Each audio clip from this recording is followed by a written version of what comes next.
If you are wondering if we have a memory card slot available on POCO F8 Pro, then the answer is unfortunately no. Over here I have the SIM tray that I removed from the phone, and as you can see over here, we can use SIM card number 1, and on the reverse side we have SIM slot number 2, so we can use 2 SIM cards, but there is no way to use a memory card. The microSD card is pretty much as big as the whole SIM tray, so it is just simply not possible to do so.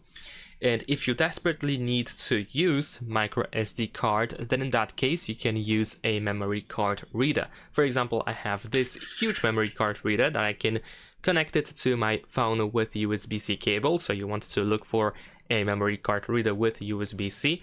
And then of course we can insert the microSD card into the memory card reader, and then of course connect it to the phone quite easily, and you can access the storage and everything just like that.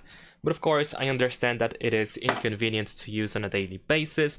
More likely you want to use it only in cases when you actually want to transfer files between the internal storage and the SD card, not regularly on a daily basis. So that's pretty much it. Thanks for watching, leave a like and subscribe.